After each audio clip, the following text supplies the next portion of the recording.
When my son stopped calling me Mom, I didn't cry that day. I remember standing near the kitchen window, holding the teacup I had just washed. The house was quiet. Too quiet. His voice, the one that used to fill every corner of this home, had slowly disappeared. And I don't even remember when it happened. Maybe it was after his marriage. Maybe it was after she came into his life. Or maybe it started even before that, when I began losing my place in his heart, bit by bit, without realizing it. I used to believe that a mother's bond with her child is something no one could ever break. But life has a strange way of testing the things we hold sacred. Sometimes love doesn't disappear all at once. It fades quietly, like the smell of rain after a storm. I never imagined I'd tell this story, because for many years I carried it in silence. The silence of a mother who smiled through her pain, afraid of burdening anyone with it.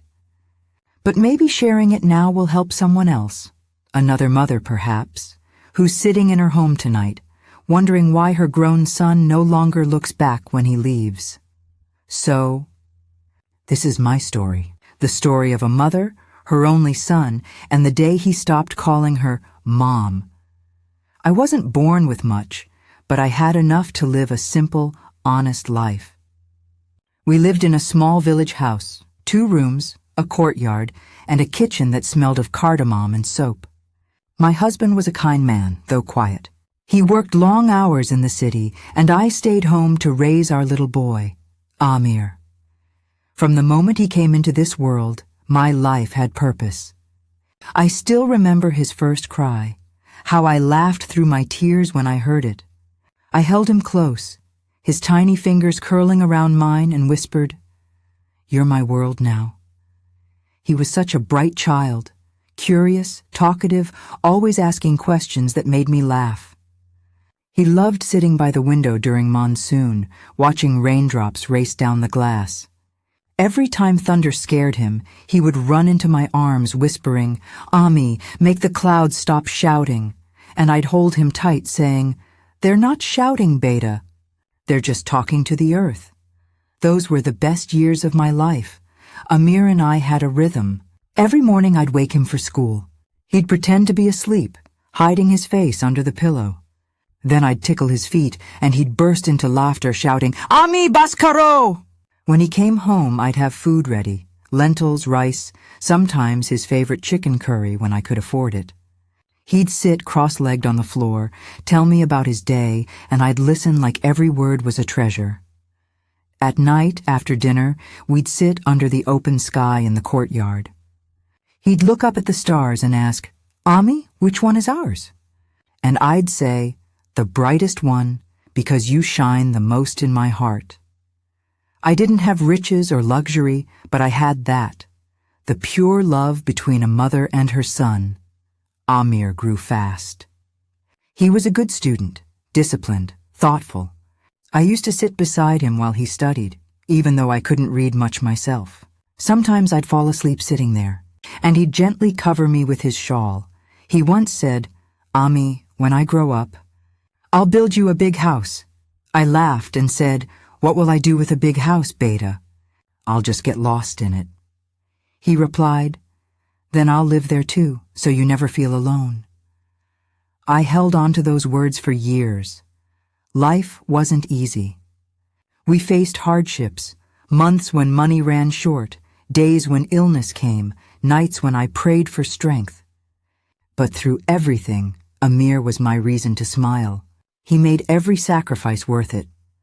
When my husband passed away, Amir was just 17. He cried silently at the funeral, trying to be strong for me. That night, as I sat alone by the lamp, he came and placed his hand on mine. He said, "Ami, don't worry. I'll take care of you now," and I believed him, because in that moment, I saw in his eyes the same promise his father once made, to never let me feel alone. Years passed. Amir completed his studies and got a job in the city. He called me every night, telling me about his new world, tall buildings, fast buses, strange people who never smiled. I used to listen carefully, trying to imagine it all. He'd say, "Ami, when you visit, I'll show you everything. The park, the office, my favorite food stall. I laughed and said, I'll only come if you promise to eat my cooking first. And he said, Always, Ami, no one cooks like you, even from miles away. He made sure I never felt forgotten. He sent money home, bought new curtains for the house, and even surprised me with a phone. I still remember the first time it rang. I didn't know how to answer it, so when I finally picked up, I just said, Hello? And his voice, that same cheerful, warm voice, filled my ears. He said, Ami, can you hear me? I laughed like a child. Yes, Beta, I can hear you. That phone became my lifeline. Every evening after prayers, I'd sit by the window waiting for his call. Sometimes he'd be busy, but I didn't mind. Hearing his voice, even for a minute, was enough to make my day. One morning, I received a letter. It was from Amir. He wrote, Ami, there's someone I want you to meet. Her name is Sana. She's kind, gentle, and reminds me of you. I smiled. I knew the day would come when another woman would enter his life, not to replace me, but to walk beside him. I prayed she would love him as deeply as I did. When they came to visit, I was nervous. Sana was polite, graceful, and respectful. She touched my feet, called me Amiji, and offered me sweets. For the first time in years, I saw my son truly happy, his eyes brighter, his laughter fuller. And that made me happy too. The wedding was small but beautiful. I wore a simple green shawl, the one my husband once gave me. When I saw Amir in his wedding clothes, my eyes filled with tears. I whispered, May your life always be full of light. Beta. He hugged me and said, You're my light. Ami. Always. That night, as I sat in my quiet room after the celebration, I whispered a prayer, not for myself, but for them, for their love, their peace, their future. I didn't know that prayers sometimes take time to reach heaven, and that life was quietly preparing to test the strength of mine. For the first few months after Amir's marriage, everything seemed peaceful. He called me every few days, sometimes with Sana beside him. They would laugh together, tell me about their new apartment, their work, the small joys of starting a new life. I felt content hearing that laughter. Sometimes when the line went quiet for a moment, I'd ask, Beta, are you eating well? And he'd say, Yes, Ami, don't worry. Sana cooks just like you taught me. We'd both laugh, but slowly those calls became shorter, then less frequent. At first I told myself, he's busy. That's how life goes. But inside, a quiet ache began to grow, the kind that hides behind smiles. I started noticing the silence in my home more than before. The walls that once echoed with his voice now listened only to my thoughts. Evening tea felt emptier. Sometimes I'd pour a second cup out of habit, then remember, there was no one to drink it with. One day, Amir called and said, Ami, we're coming this weekend. My heart jumped. I spent the next 2 days cleaning the house, washing the bed sheets, cooking all his favorite dishes, biryani, kheer, kebabs. When I looked in the mirror that morning, I even applied a bit of kohl to my eyes. I wanted to look my best, for my son. When they arrived, I felt like my home had come alive again.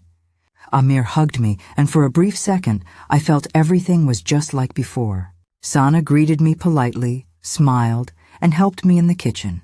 Everything seemed fine, until it wasn't. While serving dinner, I noticed something. Every time I spoke to Amir, he looked toward Sana before replying, as if seeking silent approval.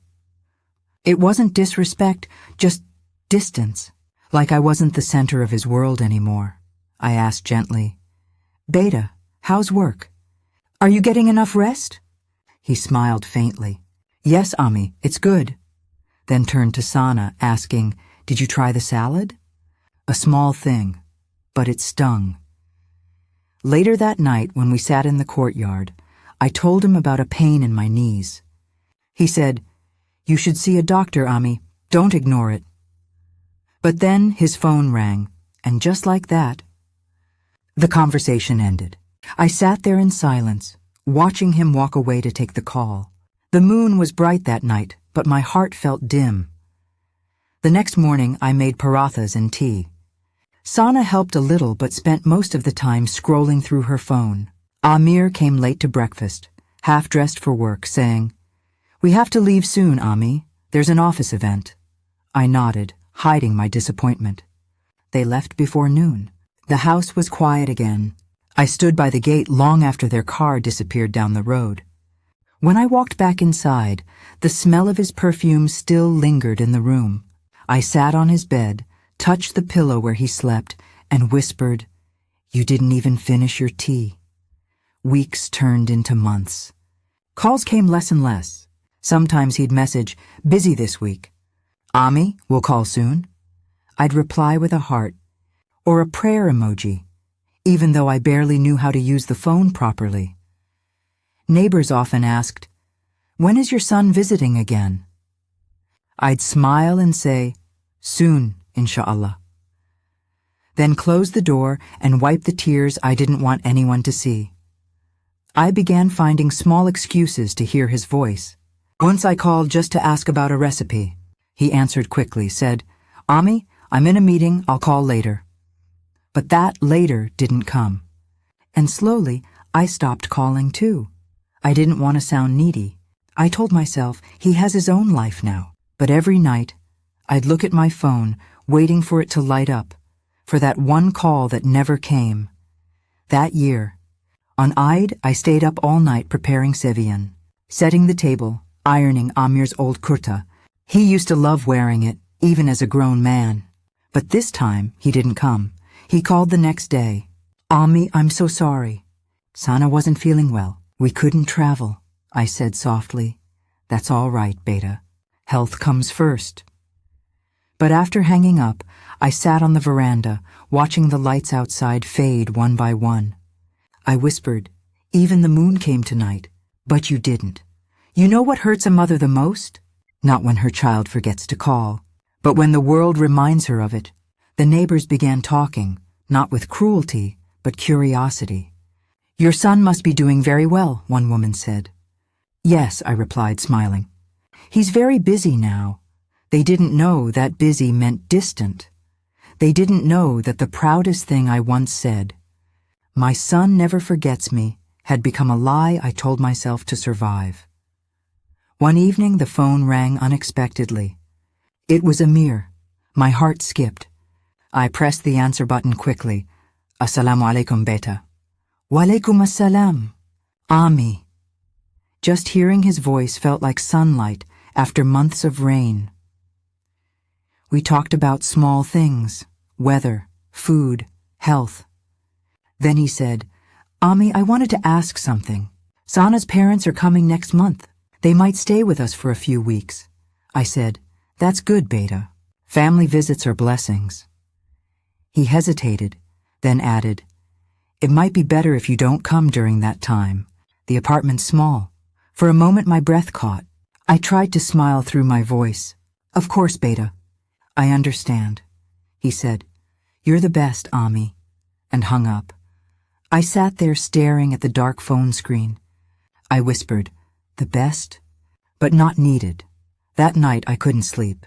I kept thinking, when did things change? When did I stop being part of his everyday life and become just an occasional call? Was I too protective? Too emotional? Maybe I should have given him more space. But motherhood doesn't know boundaries. A mother's heart doesn't understand distance. It keeps beating for the same child, whether he's in the next room or miles away. I wrote in my small diary, "A child grows up and builds a new home, but a mother's world stays the same. The same rooms, the same hopes, waiting for the same voice to call her name."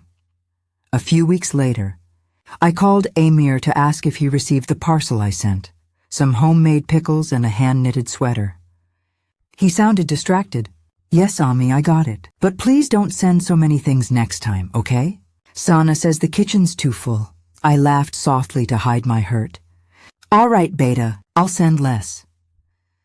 But after the call, I sat by the window holding the spare jar I'd kept aside for him. The label read, "For Amir, with love." I placed it back on the shelf. That night, for the first time, I whispered to myself, "He doesn't need my love anymore." When he came home next, the hugs were shorter. He called me Ami out of habit, but something in his tone had changed. It wasn't disrespect, just formality, like I had become a guest in his life. I served food. He barely ate. He said, "Sana doesn't like too much oil, Ami. You should cook lighter when she's here." I nodded silently. Later, as I washed the dishes, I whispered, "I used to cook for your laughter, Beta.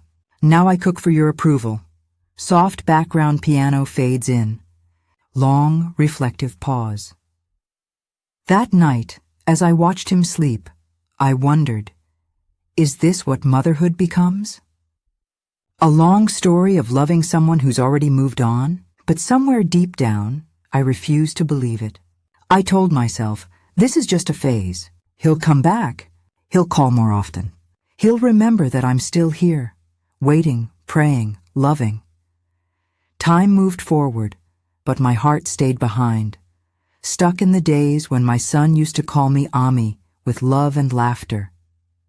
Now even the word had started to sound distant, like an echo fading in a long hallway. I didn't notice it happen at first. The change was so small, so gradual, it almost slipped past me. A missed phone call here, a hurried message there, and then a new name. It began on a regular afternoon. The sky was cloudy, and I was knitting on the veranda when the phone rang. Seeing Amir's name made my heart leap as it always did. "Assalamu alaikum, Beta," I said cheerfully. He replied, "Wa alaikum assalam." "Ma." At first I thought I misheard him. "Ma," not Ami. Just Ma, short, flat, distant. It sounded so strange coming from his mouth, the same mouth that once said, "Ami, I love you," before bed every night. But I didn't say anything.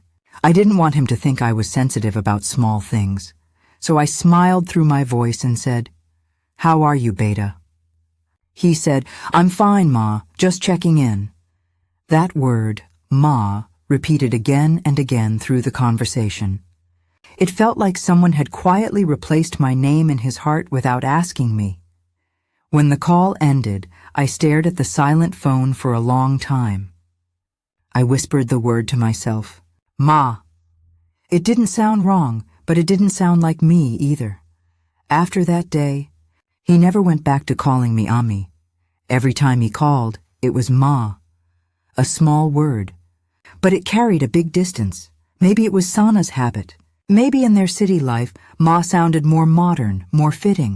But for me, Ami wasn't just a name. It was a world. It held years of laughter, sleepless nights, warm meals, prayers whispered into the dark. It was the sound of home. I tried to convince myself it didn't matter. That love is love, no matter the name. But each time he said Ma, something inside me quietly flinched. "Ma, Sana, and I might not come for Eid this year," he said one day. I tried to keep my tone calm. "Oh, why, Beta?" he sighed. "Tickets are expensive, and work's been hectic." I wanted to tell him I didn't care about tickets or work. I just missed him. But I stopped myself. Mothers learn to swallow words for the sake of peace. Instead, I said, "That's all right. Take care of yourself." He replied, "You too, Ma. I'll send some money." A few days later, a parcel arrived. Inside was a shawl, beautiful, expensive, soft to touch, and a note that said, "For Ma, with love, Amir and Sana." No Ami, no personal message, just a neat, polite line. I held that shawl to my face, trying to feel warmth through the fabric. It smelled faintly of perfume, not his scent, not mine, something in between. And for the first time, I realized how far away he truly was. Not just in miles, but in heart. After almost a year, they visited. When I saw their car, I felt my knees go weak with excitement. I hurried to the door, my dupatta barely pinned. Amir stepped out, smiling faintly. "Ma," he said, "you look the same." I laughed, trying to hide my tears. And you've grown thinner, Beta. Are you eating properly? He chuckled. Sana makes sure I do. I looked at her. She smiled politely, her hands full of shopping bags. I offered to help, but she said, "It's okay, Auntie." Auntie. That word hit me harder than I expected. It wasn't rude, but it wasn't Ami G either. Maybe she didn't mean anything by it. Maybe it just slipped out. But words can pierce softer than knives sometimes. We sat for dinner. I'd cooked all of Amir's childhood favorites, but he barely touched his plate. He said, "Ma, Sana doesn't eat spicy food anymore. We're trying to eat light." I smiled and said, "That's good, Beta. Health is important." But inside, I remembered the little boy who used to lick the curry off his fingers and laugh. After dinner, Sana went to her room to rest. Amir sat with me for a while. We talked. Small talk, nothing deep. Then when he stood up to leave, he hugged me and said, "Good night, Ma." It should have been comforting. But it wasn't. It felt like a word borrowed from someone else's life. That night I lay awake, staring at the ceiling. The sound of their quiet laughter from the next room floated through the air, and for the first time, my home didn't feel like mine. The next morning, I sat alone, washing cups. Amir came to the kitchen. "Ma, do you need help?" I shook my head. "No, Beta. Go rest." He hesitated, then said, "Sana and I were thinking, maybe you could come stay with us in the city for a while." My heart lifted. "Truly, you want me to come?" He smiled. "Yes, but it might be a little different there. Smaller apartment, busier routine." I nodded eagerly. "Wherever you are, I'll adjust," he laughed. "All right then, Ma." For the first time in a long while, I felt hope again. Maybe this was the moment things would get better. Maybe my son still needed me after all. When I arrived in the city, everything was fast, loud, and bright. Amir and Sana welcomed me warmly, but the warmth faded quickly as days passed. Their apartment was beautiful but small. I tried to help, cooking, cleaning, folding laundry, but every time I did, Sana would smile tightly and say, "Oh no, Auntie, please don't tire yourself. We've got it handled, Auntie, again." It rolled around in my mind like a pebble in a shoe, small but constantly there.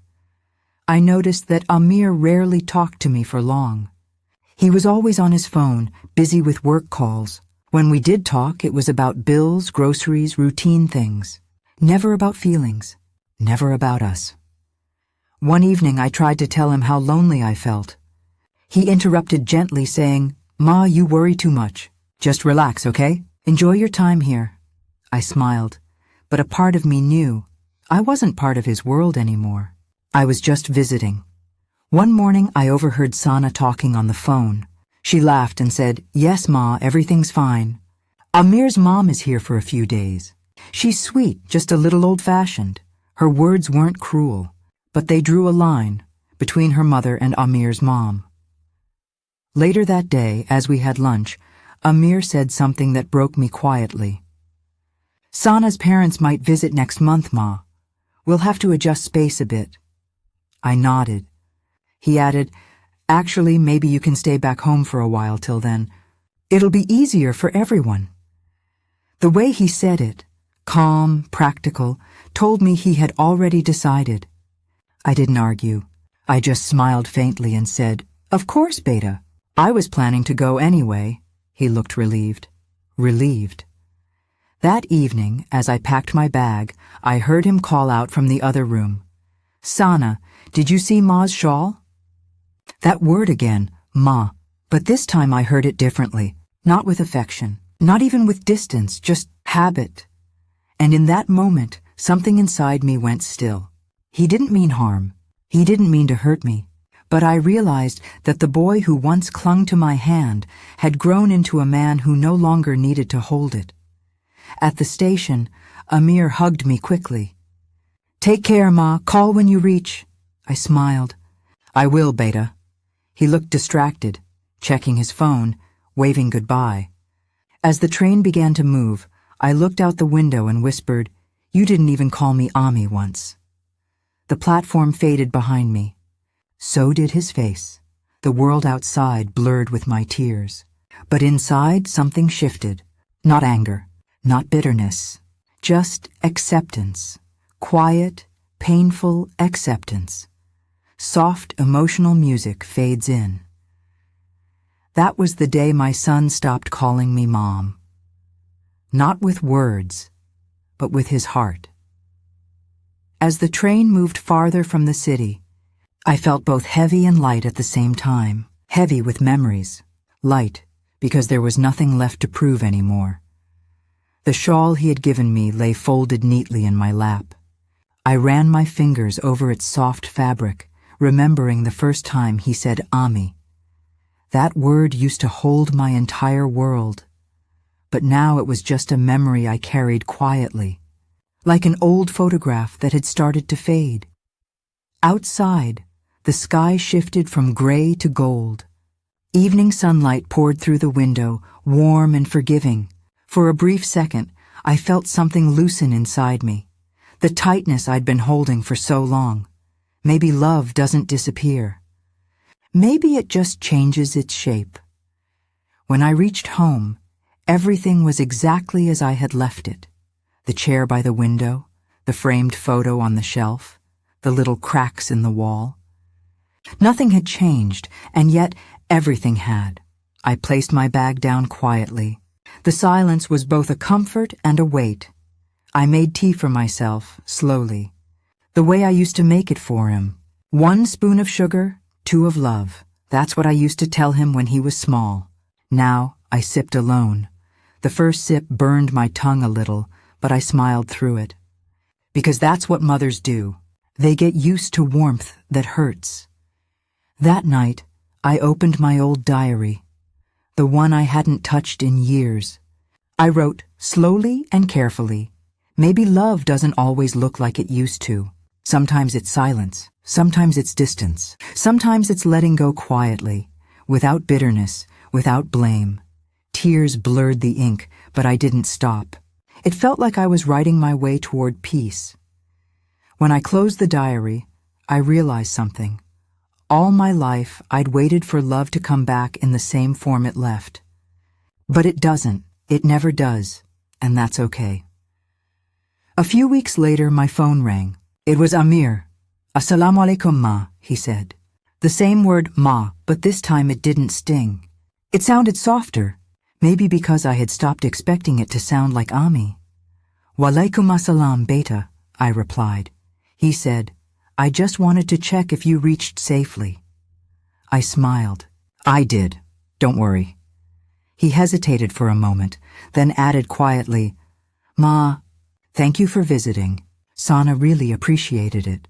I said, "I'm glad, beta." There was silence on the line, the kind that used to hurt. But now it just was peaceful, still. Before hanging up, I said, "Take care of yourself, Amir." He replied softly, "You too." Ami, my breath caught. For a second I thought I imagined it, but he said it again, clearer this time. "Love you, Ami," the line clicked. Tears rolled down my cheeks, but not from pain, from something gentler. Maybe love had just needed time to find its way back. In the following days, I found old letters I had written to him when he first moved away. Letters I never sent. Each one began with "My dearest Beta" and ended with "Your Ami, always praying for you." I smiled reading them now. Those words didn't need to reach him through the mail. They had already reached him through time, through every prayer I whispered for him when he didn't even know. The days passed quietly. I started to enjoy small things again. The sound of birds in the morning, the smell of fresh roti, the laughter of children outside. I realized life doesn't stop when people drift away. It just learns to breathe differently. Sometimes healing isn't about getting back what you lost. It's about finding peace with what remains. When I look back now, I see it clearly. I wasn't losing my son. I was simply meeting a new version of him. One who loved differently, lived differently, and maybe that's how life works. We spend years teaching our children how to walk, and one day we have to watch them walk away, not out of unlove, but out of life. The truth is, I'll always be Ami. Even if he calls me Ma, even if distance grows, even if the years blur our voices, because motherhood doesn't end when a child grows. It just becomes quieter. It moves from your hands to your prayers, and sometimes silence isn't emptiness. It's love resting peacefully. Soft piano music rises, her face calm, eyes filled with quiet strength. So, if you ever ask me what motherhood feels like, I'll tell you this: it feels like holding on and letting go at the same time. A full year had passed since that phone call. Life had settled into a rhythm, quiet, gentle, ordinary. But sometimes, ordinary is what the heart needs after too many storms. Each morning I'd wake before sunrise, make tea, and watch the sky change colors. It reminded me of how life changes too, slowly, softly, and without asking permission. My hands had grown slower now, but my heart felt lighter. I didn't wait for calls anymore. I prayed instead. And every time I whispered his name in prayer, I felt peace, the kind that doesn't depend on answers. One morning, the postman brought an envelope with Amir's handwriting. I recognized it instantly. My hands trembled as I opened it. Assalamu alaikum, Ami. I hope you're doing well. I've been meaning to write for months, but didn't know how to begin. I've realized a lot lately. About you, about how much you gave up for me, about how blind I was to your silence. I remember every small thing you did, though I never said thank you. Every prayer, every meal, every night you stayed awake for me. Ami, I want you to come visit again. This time, not as a guest, but as my mother, the heart of our home. Love, Amir. I held the letter close to my chest. My eyes closed, and tears slipped out quietly, the kind that didn't hurt anymore. I whispered, Alhamdulillah. When I boarded the train this time, my heart didn't ache. It beat calmly, like it knew the way. The same fields rolled by, but they looked greener somehow.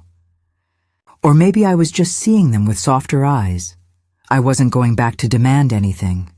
I was going to share peace, the kind that grows when love has been tested and forgiven. When I stepped out of the rickshaw, I saw him waiting. His hair had more gray than before, but his eyes, those were still my boy's eyes. Ami, he said softly, voice trembling. I smiled, tears already forming. Beta. He came forward and hugged me, the kind of hug that says, sorry, thank you, and I missed you all at once.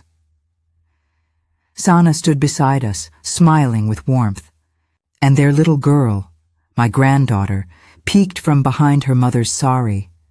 Who is she, Papa? She asked. He crouched down and said, This is your Dadi Ami. The little one's face lit up. She ran toward me, tiny hands wrapping around my knees. For the first time in years, the word Ami sounded like home again. Everything felt different. Not because the furniture had changed, but because the hearts inside had. Sana brought tea. I tried to make it like you do, she said shyly. I smiled, taking a sip. It's perfect, I told her, and I meant it. Amir sat quietly, watching me. Then he said, I never meant to hurt you, Ami. I reached across the table and touched his hand. I know, Beta. We all learn in our own time. He looked down, his voice breaking. You deserved better from me. I said softly, No, I got exactly what I prayed for. A son who found his way back. That evening, as I watched them eat together, I realized something simple yet profound. Love doesn't disappear. It only hides behind pride, misunderstanding, or time. But if it's real, it finds its way back home, quietly, like sunlight after rain. Amir kept glancing at me as he ate, smiling the same boyish smile I remembered from his childhood. And every time he said Auntie, my heart whispered a thank you. I sat there, thinking about the years gone by, all the silent dinners, the unanswered calls, the lonely birthdays. But strangely, I didn't feel regret anymore. Just gratitude. Gratitude for the lessons pain had taught me. Patience, forgiveness, and faith. We cannot change people by holding on to them too tightly. We can only love them from a distance until they're ready to return. And when they do, we must open our arms, not to question, but to welcome. When my son stopped calling me Mom, I thought I had lost him forever. But now I know sometimes silence is not the end of love. It's the pause between chapters. If you are a mother listening to this, waiting for your child to return, don't lose hope. Love planted deeply in truth never dies. It just sleeps until the heart remembers. Forgiveness doesn't mean forgetting what happened. It means choosing peace over pain, again and again. I forgave my son the day I realized he was never really gone. He was just growing, and I was learning to let him. Now, when he calls me Auntie, I don't cry anymore. I smile, because this time it's not a name. It's a story, ours. Long pause, soft instrumental fade out. Love never leaves. It simply learns new ways to come home.